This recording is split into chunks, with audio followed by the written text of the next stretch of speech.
what you would consider to have been the primary challenges before bringing in this best tech stack. How would you, I guess, summarize that?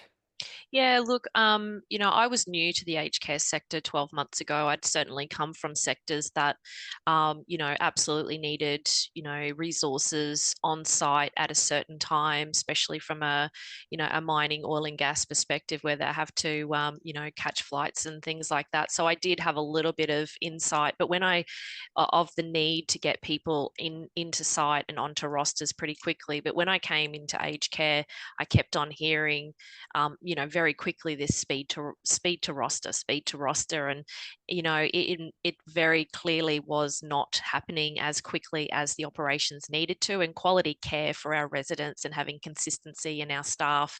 We're a 24-hour, 7-day operations. We have 17 properties up and down the eastern seaboard. We have quite a significant resource requirement to have our residents having the right staff at the right time, and this speed for roster was constantly an issue. We just weren't getting people through the process quick enough.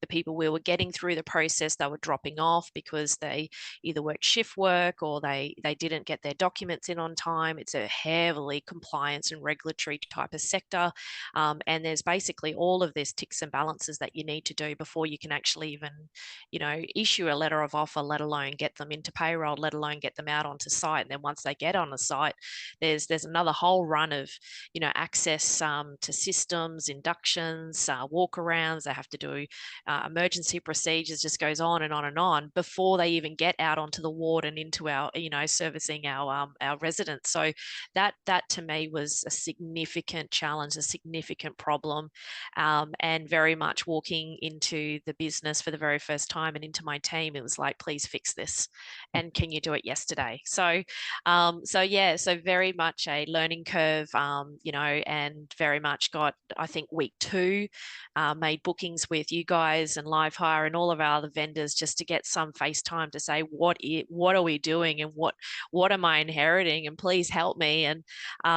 very, very quickly, everyone was on the same bus, and we were all going in the right direction, and we were all asking the right questions, and progress was being made. And and it delivered some fantastic outcomes for us, that we went from, our whole onboarding, paper-based, letter of offer and all our compliance forms, nearly up to 10 to 15 forms, taking 5 to 7, if not 10 days, to now we're under 45 minutes. And that has had massive knock-on effects from an experience perspective, speed to roster, volumes, our talent pipelines. So it's a really great news story that we've been able to achieve with our team and the support of our executive and our ELT over the last sort of 12 months to be able to deliver that quality of care.